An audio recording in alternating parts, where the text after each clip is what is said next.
the fact that we should keep friends, we choose our friends wisely. And I think all of us here have chosen you as our friend.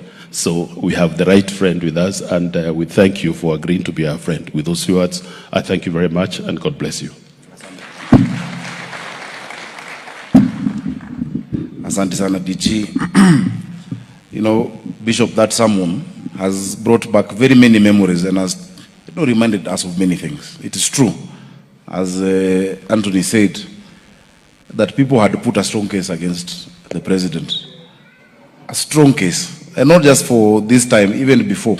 You remember with the ICC, with whatnot, they looked for blame they didn't find. Even as tunatafutiwa kila siku. But you know, a few weeks ago, I think 2 weeks ago, Excellency, I was with you in New York, going through those meetings, seeing the demand. Truly the stone the builders rejected. If you saw the demand the world has on President William RUTO,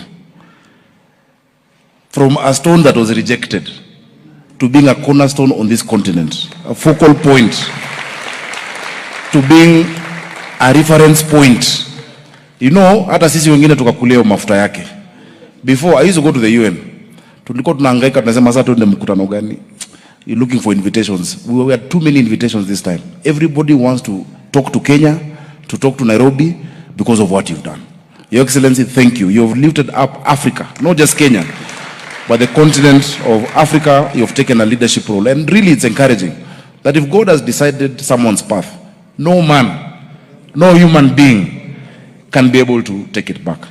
And so we're deeply, deeply encouraged. I know many of you here mnaishi Lang'ata. Si ni kweli? Wangapi hapa wanaishi Lang'ata? Ama mnatoka Mbali? Your Excellency, a majority stay in Lang'ata.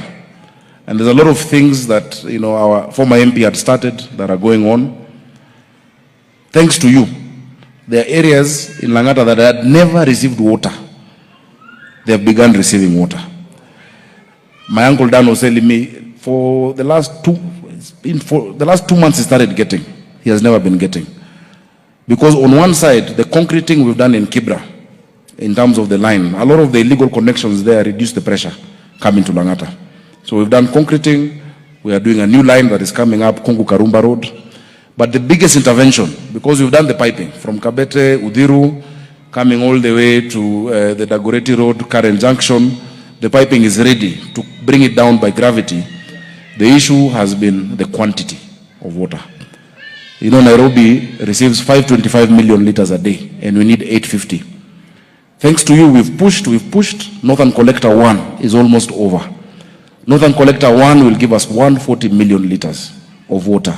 And so the old story that Lang'ata has no water is going to end very, very shortly.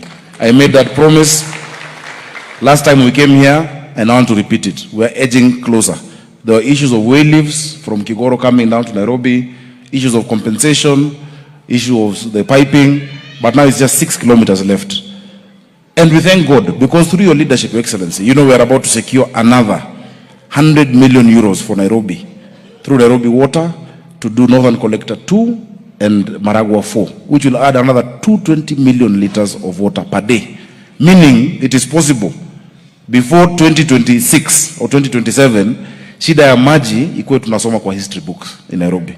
We will be remembering there was a time there was no water. Can you see what diligent leadership can do and can provide? Because our president is the person who goes down to the details. Ukimuuliza kitu hasahau na anafuatilia mpaka mwisho. Kama watu wa Nairobi tunakushukuru.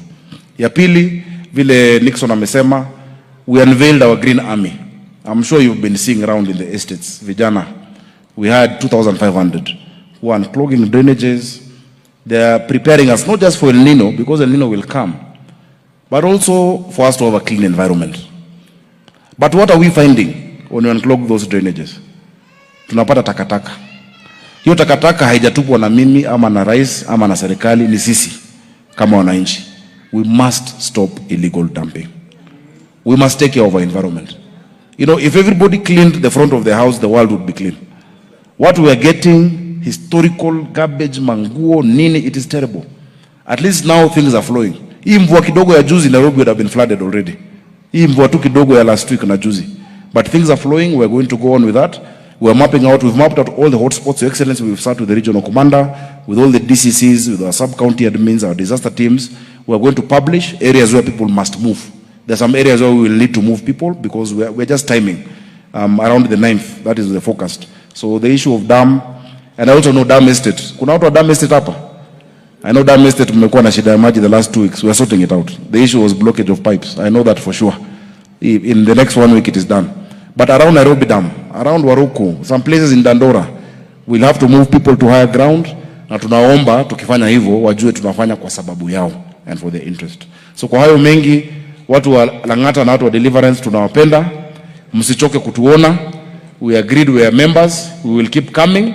Please keep praying for us. Yeah? Please keep praying for our president. Our president is making tough decisions that need grace and wisdom, but the right decisions. The decisions he's making are the right decisions because our country was living a lie. Tulikuwa tunaishi uongo. Ushaona mtu akona mshahara 10,000 but anaishi maisha ya 50,000. It will come, you know, a place will come, you cannot keep living that lie. You know, the debt we were in. So some things have to be done now, but for posterity, so that we don't leave our children in debt. Your Excellency, we are behind you as you do that. And we're behind you. Raila alisema mambo ni ngapi? Matatu. Si ndio hiyo? Alisema mambo ni matatu. Kwa wale ambao ni wakora, wafisadi, vile Bishop amesema Excellency, in Nairobi wezi wamegeuka ndio wanaita wengine wezi. Lakini hata tunawaambia mambo ni matatu. Wajichagulie ile inarifaa kwao. But we will not accept it. Nixon has said, land grabbers, we've told them. Those who've taken public land, we are telling them. There's a place in Embakasi, Your Excellency, as I finish. Imagine inside our hospital yetu ya Tasia, somebody has built apartments in our hospital land.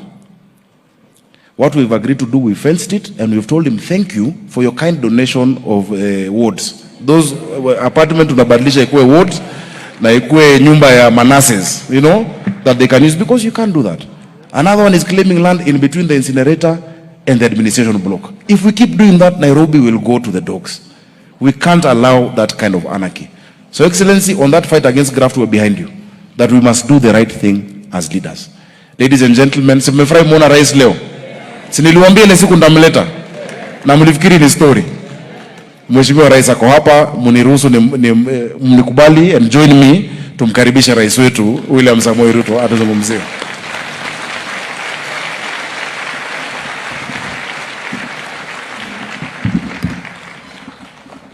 Asante sana. Tafadhali tuketi. Baba wetu askofu, Reverend Dr. Njuguna, mama wetu, viongozi wote mlio hapa, ndugu wa Kristo, watu wa Lang'ata Deliverance Church, mjambo. Bwana Yesu asifiwe.